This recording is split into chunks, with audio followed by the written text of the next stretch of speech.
Assalamualaikum warahmatullahi wabarakatuh. Perkenalkan, nama saya Ike Padma Sintia, NIM 220211067 dari Fakultas Ilmu Sosial dan Ilmu Politik, Program Studi Ilmu Komunikasi.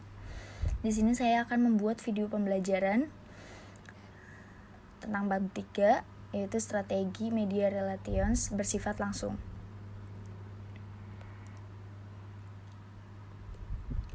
Strategi media relations bersifat langsung adalah pendekatan yang memungkinkan perusahaan atau organisasi untuk menghubungi media massa secara aktif tanpa melalui perantara. Dalam strategi ini, perusahaan atau organisasi dapat memiliki kontrol penuh terhadap pesan yang ingin disampaikan kepada publik melalui media. Berikut adalah beberapa langkah dalam mengimplementasikan strategi media relations bersifat langsung. A. Menyusun media pitch. Media pitch adalah pesan khusus yang biasanya dikirim oleh PR atau tim pemasaran ke editor majalah, surat kabar, penyiar acara radio, produser berita TV, atau tokoh media yang berpengaruh. Tujuannya adalah untuk mengajukan penawaran yang dapat meningkatkan media relations bagi perusahaan. Media pitch adalah alat yang penting untuk memperoleh perhatian dari media investor atau mitra potensial. Berikut adalah beberapa elemen kunci yang perlu Anda pertimbangkan saat menyusun media pitch. Yang pertama, latar belakang masalah. Mulailah dengan menggambarkan masalah yang ingin Anda selesaikan. Jelaskan secara singkat mengapa masalah ini relevan dan mengapa perlu diperhatikan. Kedua, solusi yang ditawarkan. Setelah menguraikan masalah, jelaskan solusi yang Anda tawarkan. Apa yang membuat produk atau layanan Anda unik dan bagaimana itu dapat mengatasi masalah yang dihadapi. B. Menyusun press release, press klear, dan lembar fakta. Press release atau siaran pers adalah dokumen singkat yang berisi informasi yang siap untuk diberitakan melalui media massa. Biasanya, siaran pers hanya berisi satu halaman dan berfungsi untuk menyampaikan informasi penting kepada publik melalui media. Isinya mencakup peristiwa, pengumuman, atau berita terkini yang relevan dengan organisasi atau perusahaan tertentu. Press klear adalah istilah dalam bahasa Belanda yang berarti siap untuk diberitakan. Dalam konteks media, ini mengacu pada materi yang telah disiapkan dan dapat langsung diterbitkan tanpa perlu banyak perubahan. Jadi, press klear adalah versi siap terbit dari suatu berita atau informasi yang telah disusun dengan baik dan siap untuk dipublikasikan. Lembar fakta. Lembar fakta adalah dokumen yang berisi informasi dasar tentang suatu topik, peristiwa, produk, atau organisasi. Biasanya, lembar fakta berisi poin-poin penting yang ingin disampaikan secara singkat dan jelas. Isinya mencakup data statistik, tanggal penting, profil perusahaan, produk, atau acara, serta informasi lain yang relevan. Lembar fakta digunakan sebagai referensi bagi media, jurnalis, dan pihak-pihak yang tertarik untuk mendapatkan informasi lebih lanjut tentang suatu hal. Jenis-jenis press release. Yang pertama, basic press release, berisi informasi umum tentang suatu peristiwa yang dilakukan oleh perusahaan. Yang kedua, event release, menyampaikan informasi tentang kegiatan, acara yang perusahaan selenggarakan, hadiri atau sponsori. Yang ketiga, product release, fokus pada peluncuran produk baru. Yang keempat, financial release, berisi informasi keuangan perusahaan seperti laporan keuangan atau perubahan penting dalam struktur keuangan. Yang kelima, employee updates, menyampaikan informasi tentang perubahan atau prestasi karyawan. Strategi dan teknik efektif dalam menyusun press release. Yang pertama, tentukan tujuan yang jelas. Sebelum Anda mulai menulis press release, tentukan tujuan yang jelas. Yang kedua, pilih berita yang relevan. Hanya merilis informasi yang benar-benar relevan. 3. Gunakan format yang tepat. Press release yang baik mengikuti format standar yang mudah dibaca oleh wartawan dan penerbit.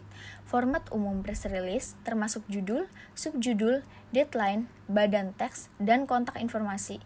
4. Gunakan bahasa yang jelas dan menarik. Hindari bahasa teknis yang sulit dipahami oleh orang awam.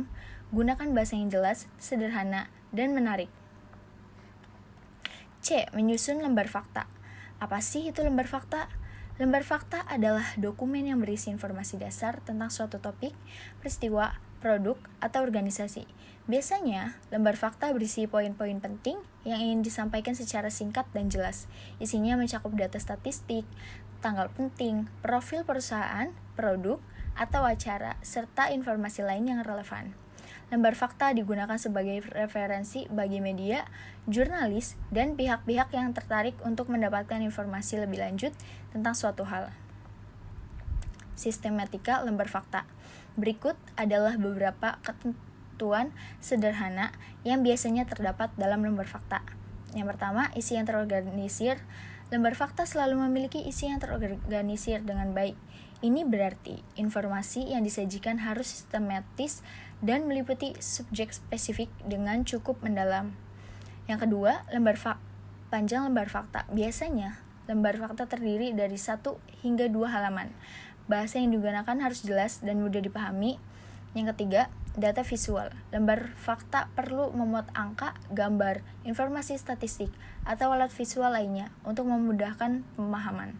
Jadi lembar fakta adalah cara untuk menggambarkan fakta-fakta secara objektif dan sistematis. D. Menyusun fakt dan strategi wawancara. 1. FAQ adalah daftar pertanyaan yang paling sering diajukan oleh pengguna atau pelanggan terkait dengan suatu layanan atau bisnis. Berikut adalah beberapa langkah untuk membuat halaman FAQ yang efektif. 1. Kumpulkan pertanyaan yang paling sering ditanyakan. Identifikasi pertanyaan-pertanyaan yang sering muncul dari pengguna atau pelanggan. Fokus pada pertanyaan-pertanyaan yang relevan dengan topik atau produk tertentu. Kedua, berikan penjelasan yang mudah dimengerti. Tulis pertanyaan dari sudut pandang pengguna atau pelanggan. Gunakan bahasa yang jelas dan mudah dimengerti dalam menjawab pertanyaan. 2. Menjadi narasumber dan melakukan wawancara adalah keterampilan yang berharga, terutama jika Anda ingin berpartisipasi dalam diskusi, seminar, atau acara lainnya. Berikut adalah beberapa langkah yang dapat membantu Anda menjadi narasumber yang baik dan efektif. Yang pertama, persiapan yang mendalam. Sebelum mewawancara, pahami konteks dan tujuan wawancara dengan baik. Jika berkaitan dengan pekerjaan, pelajari tentang lowongan pekerjaan dan fokus pekerjaan yang akan dibahas. Siapkan pertanyaan wawancara dan tinjau resume kandidat serta materi lain yang relevan. Persiapan yang menyeluruh akan membantu Anda menghindari kesalahan dan memberikan kesan positif. 3. Strategi menghadapi wawancara media. 1. Bridging. Teknik ini memungkinkan Anda mengalihkan percakapan kembali ke topik utama wawancara. Yang kedua, fledging. Teknik fledging digunakan untuk menegaskan pesan yang ingin disampaikan. Yang ketiga, mempersiapkan diri sebelum wawancara. Buatlah rencana dan ketahui apa yang ingin Anda sampaikan. Jangan biarkan sesi tanya jawab sepenuhnya dikendalikan oleh media. Berikan fakta pendukung dan latihlah diri Anda dengan berbicara di depan cermin atau merekam diri sendiri untuk evaluasi lebih lanjut. Terima kasih. Sekian, hanya itu yang dapat saya sampaikan. Kurang lebihnya mohon maaf. Wabillahi taufiq wal hidayah. Wassalamualaikum warahmatullahi wabarakatuh.